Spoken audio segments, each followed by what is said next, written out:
Okay. Jamie? Be advised that proper notice has been given by the Township Council in accordance with the Sunshine Law in the following manner. Notice advertised in the Burlington County Times and Camden Carrier Post on January 4th, 2019, and posted on the bulletin board on the same date. Mr. Lyon? Here. Mr. Romando? Ms. Correa? Mr. Burrell? Here. Mr. Ketchum? Here. So we have a sick council person and a committed to an unmovable appointment council person. So we're gonna go with the skeleton crew this evening. First is our items on our action meeting resolutions, and starting with resolution 2019-101, supporting the click it or ticket mobilization of May 20th through June 2nd, 2019. So moved. Second. Mr. Lyon? Aye. Mr. Burrell? Aye. Mr. Ketchum? Aye. Next is resolution 2019-102. This is a resolution requesting approval of items of revenue and appropriation for the 2019 distracted driving grant. You drive, you text, you pay. Motion. Second. Mr. Lyon? Aye. Mr. Burrell? Aye. Mr. Ketchum? Aye. And finally, resolution 2019-103, which is authorizing executive session to discuss the following: management benefit contract issue, medical reimbursement. So moved. Second. Mr. Lyon? Aye. Mr. Burrell? Aye. Mr. Ketchum? Aye. Okay, so we have a few items on our agenda. The first is a report from Jeff on the Jif and Mel loss ratio snapshots. You got it, Jeff. Okay, you guys have all seen these before, so I'm just going to hit the highlights here. The 6-year average for the Mel Jif, or for the Jif, is 17.4% loss ratio. There was a 100% loss ratio in 2018. That was due to the storm damage to the netting at the baseball field. Otherwise, this is trending very well, and we don't see any issues with respect to future assessments. With respect to EPL POL, we've had 0% claims over the last 6 years. It's been excellent. We've actually never had a claim. On the Jif workers' compensation, we're at 63.3% in terms of, and these percentages are, we pay premiums, we have claims. It's the claims versus the premiums. We're at 63.3% in 2018. The average is 75.6 over the 6-year period, but if you'll notice, the last 4 years were very strong, as each of the years 5 and 6 ago come off. Those numbers are going to come down significantly. So we're in an excellent position with respect to the Jif. I will add one other thing that's not on here is the Jif would like, representatives, the administrative people from the Jif would like to come to the Township Council and/or have you guys make a decision because of the number of towns that are in it and how the years fall. They're asking to see if we would re-up our contract a year early. They're trying to even out so that if they lost a town or if something along those happened, that it wouldn't impact. And apparently there's 3 big towns that all re-up, and it's Medford, us, and Florence or something like that, that if they were to lose all 3 towns, there's 26 communities in it, but that would hurt, so they're trying to spread them out. So we can either discuss it internally, or we can have the administrator for the Jif come out and give you the whole dog and pony show. It's up to you guys. I think it's a no-brainer. So that would stagger those 3, so that all 3 wouldn't be We would end up renewing a year early. Is the only impact is that we renew every 3 years. We would renew after 2 years for a 3-year term, so that they would change how those terms. We're just trying to balance it out. Correct. So what I'm saying is, do we coincide with another of those big towns? Yes. Okay, Several. and they're trying to spread that out. Yes. We're going to do it anyway, so I don't think there's a chance we're going to drop out of this. So, it makes sense to me. Okay. I don't think we need to have them come and explain their woes. Do you? No. Okay. Then I think we can just do that. Set that renewal in motion. Okay. Do we need to do anything officially to memorialize? There'll be a resolution, but I'll get that. I'll communicate back to them, and we'll send this out resolution with information on it, and we'll bring it together in another work session. Fine. Okay. Let's see if they'll give us a discount when you're doing Yeah, that'd be nice. Well, they, I'll say it on the camera. you know. All right, so next we had talked about, a while back, we talked about having a COA meeting, and as soon as we get done the budget, so that we could explain what happened with the negotiated settlement for the affordable housing. And was hoping we could discuss these dates, but with the illness, I don't think, it doesn't make any sense for the three of us to figure out scheduling and then have them not work for Mike in Virginia. So maybe we put that on the next agenda. We mark that for the next agenda.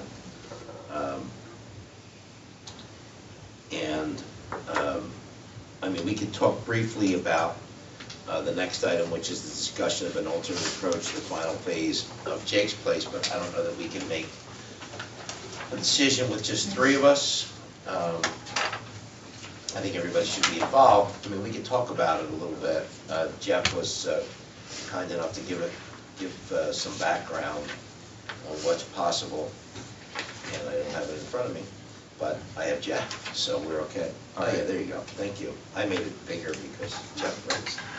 I need a paragraph. So there's a couple of options that come up.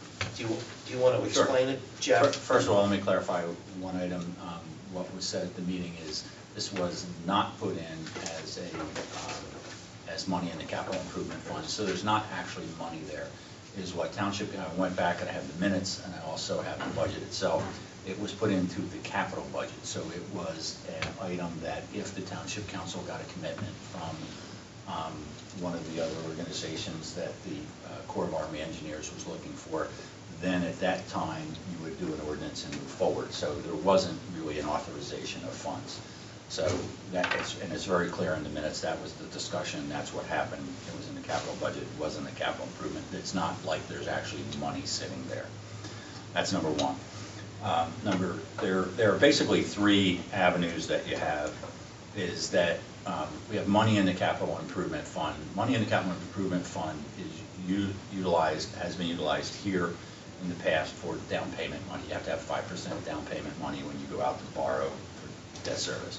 And we've tried to keep the funds in place so that you can annually do your road projects and also do whatever capital budgets for the public works equipment, police equipment. That's one avenue that you can go to. You could do a fully funded ordinance, but if you were to do that, number one, then that's going to reduce what you can do in future years in ways of down payment money. Secondly, you can borrow through a bond ordinance. Obviously, you can do a bond ordinance and do a borrowing. The third is you could borrow from the open space fund. Technically, you've pretty much committed everything in the open space fund, and the years that are coming have been committed to with respect to debt service that you've already taken out. It's something that I've said, you guys probably haven't heard me say that much, but in the past, is that that was what we intended to do, was to use the funds coming in for there to leverage for grants and things along those lines. We've done that, and essentially it runs out in the year 2025. The open space money coming in off the referendum was a 20-year referendum. It runs out in 2025. You'll have funds in the open space fund at that point in time, but it will stop. Money will stop coming in, and you will still owe money for a couple years. So if you tap that, then you'll be looking at having to raise. Again, it's going to be the same thing as raising through a bond ordinance. You're going to have to pay through a borrowing. And finally, there was one ordinance in 2018 that once it's finalized, we think there'll be roughly $5,000 left in that. We're waiting on the grant that should come back from the county on that. Once we do, there's $5,000 in that, but that's essentially all there is. So those are the avenues that you have. And then the other thing that doesn't go with the funding is that we need to find out what the number that was quoted in the meeting is actually for, because I don't know if it was just the piece of equipment, but we also have site work prep that costs money, and also poured in place. It's for all of it. Okay, as long as it's for all That's of it. the 70. Yeah, there was mention that Okay. Only a small portion of that was for the actual zip line. Okay. Now, I don't know how accurate the number is, but I So- just want to make sure that, yeah. So just to be very clear, you know, we're looking at this. I think it's only fair to mention that the next morning after the meeting, Jeff went on vacation, and he returned today to, I'm sure, what was a pile of emails and a few phone calls from yours truly. So, you know, he's taken a shot at explaining all this to everybody. To be perfectly clear, there is no pile of money sitting in a bucket somewhere waiting to be used.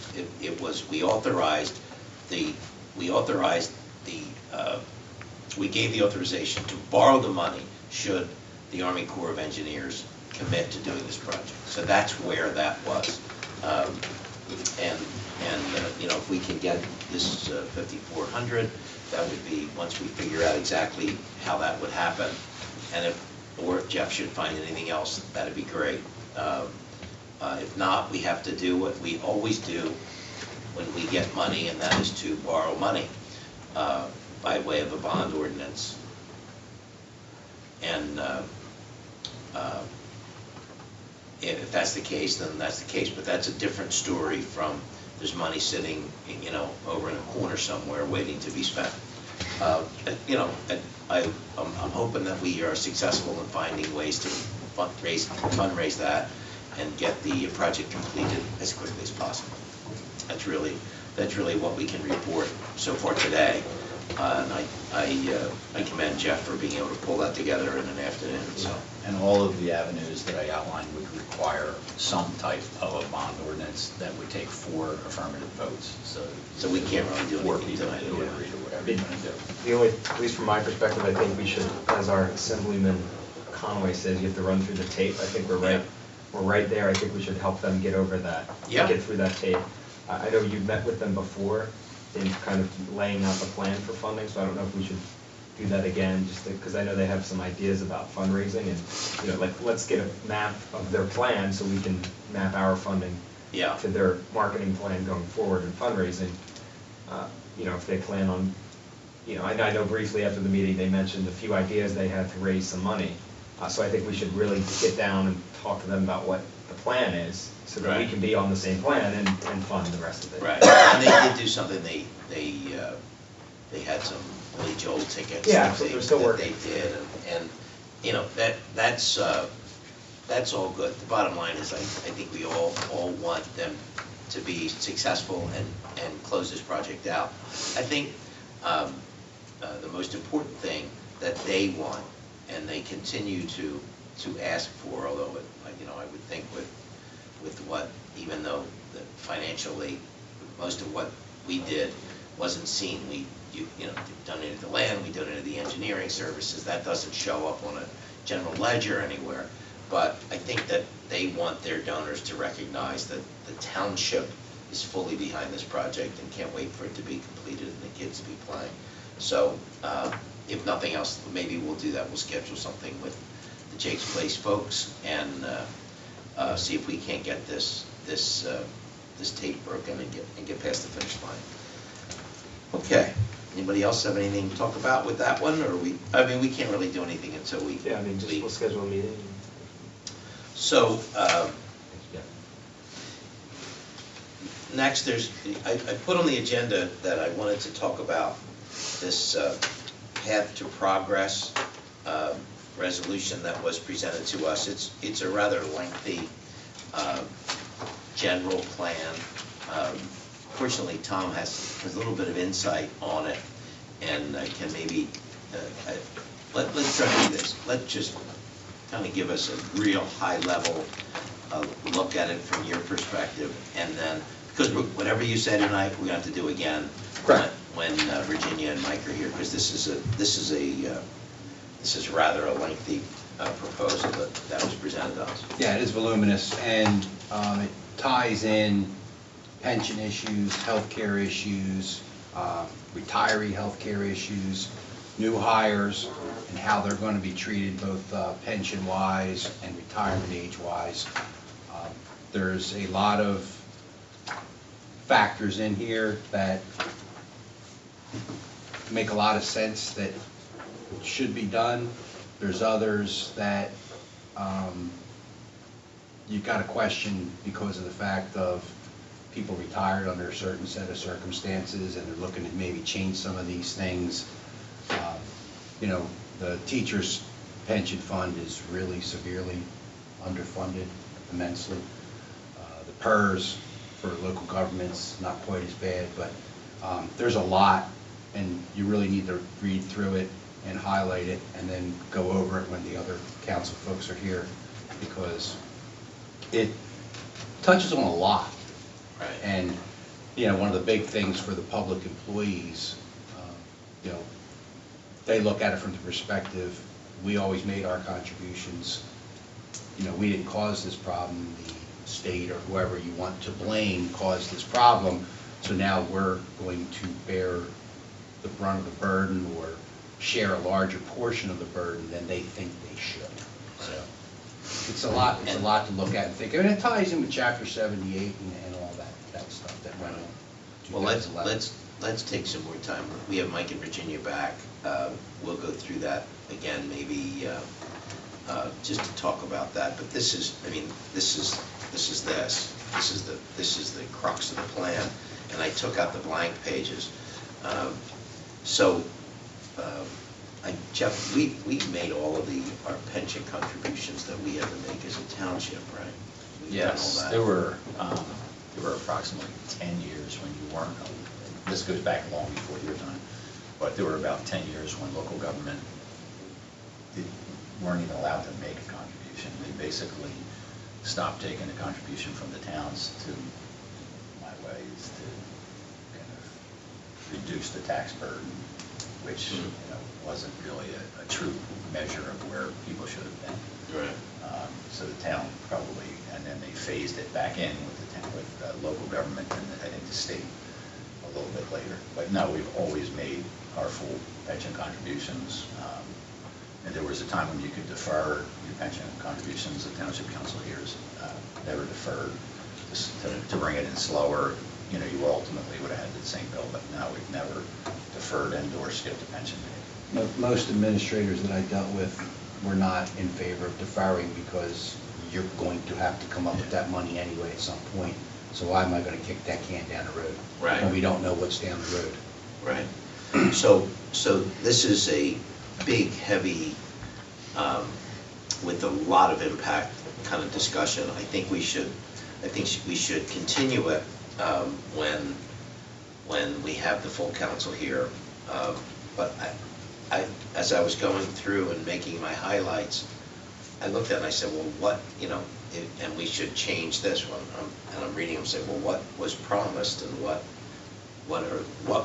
is the change that, you know, for us to make a resolution to say that we agree with this. I think we need a lot more detail than what's even in this plan.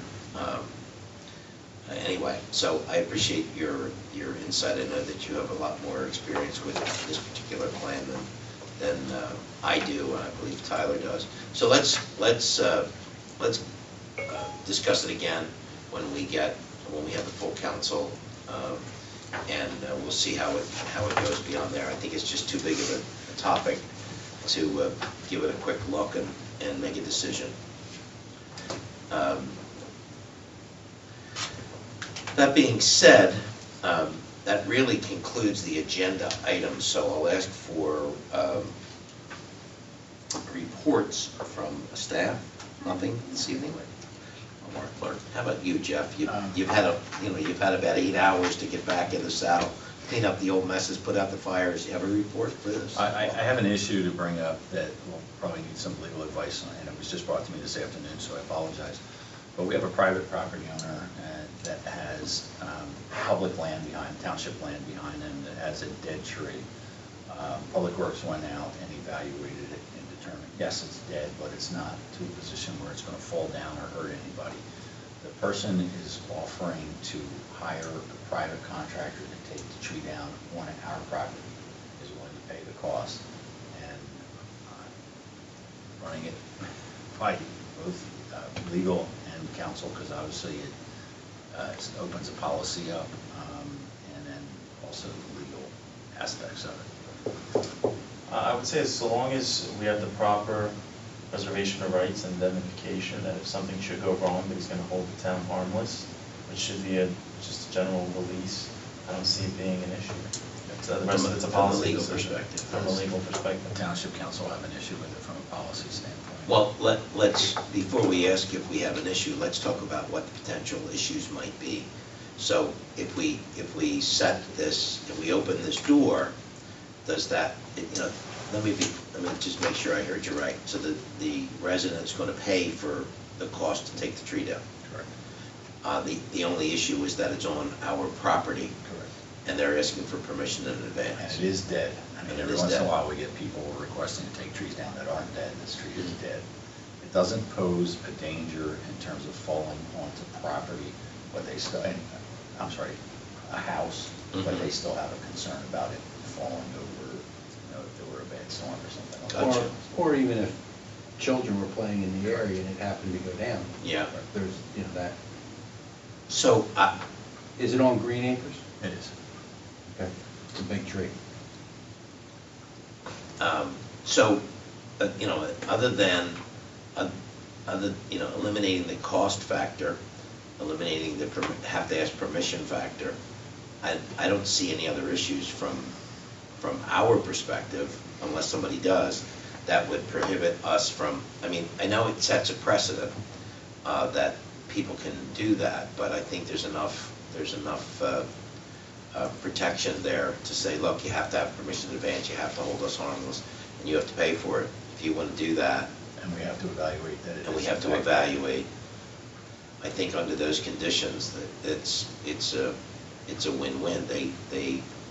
They're doing this as a service to the township, and the township is not in any way held if there's any problems.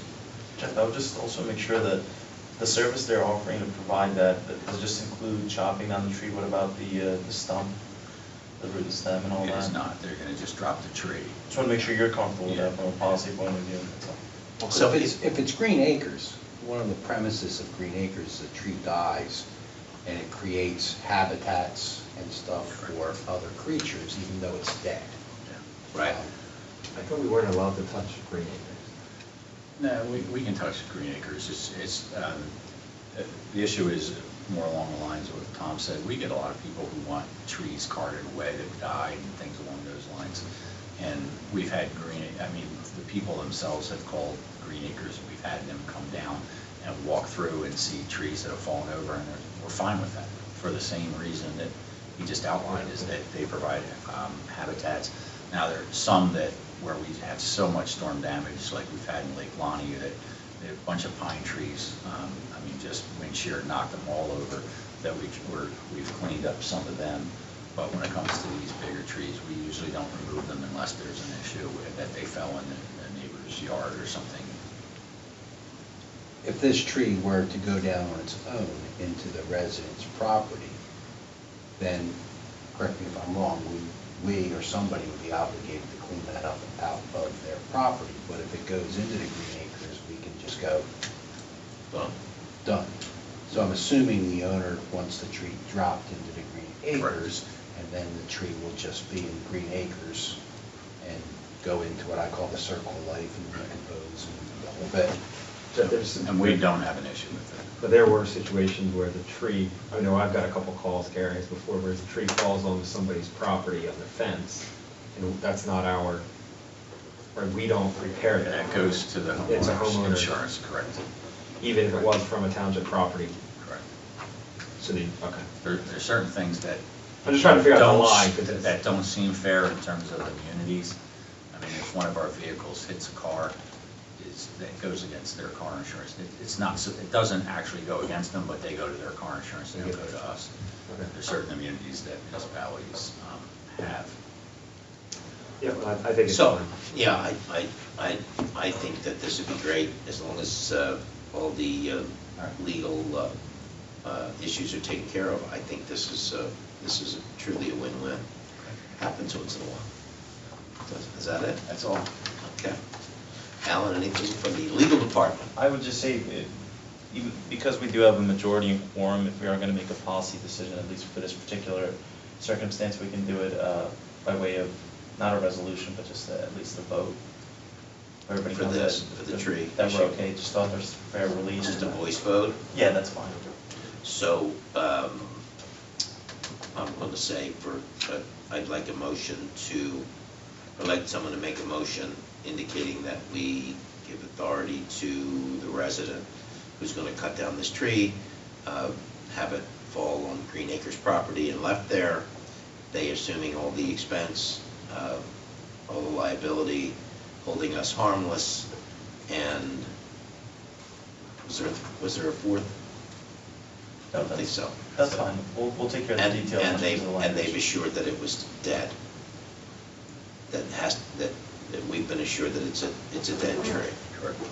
So someone would like to make a So motion? moved. Second. All in favor? Aye. Opposed? Motion carries. Thank you, Okay. Council President. Thank you very much, sir. It's my pleasure to wiggle my way through whatever we were just talking about. It's always good. So we'll do our reports real quick. Tom, you have anything tonight? No report. No report. Tyler? No report? Thank Okay. you. And Gary? No report. So I'll ask for a motion to go into public. So moved. Second. All in favor? Aye. Opposed? Aye. Motion carries. All right, so we have 3 members of the public, all hiding from the cameras. Anything, sir? Nothing at this time. No. Nothing? Nothing. All right. Motion to come out of public? So moved. Second. All in favor? Aye. Aye. Opposed? All right, we're back in our regular meeting. Now I need a motion to go into executive session. So moved. Second. All in favor? Aye. Aye. Opposed? Motion carries. We're in executive session. Thank you. Gentlemen, thank you very much. Can we do that?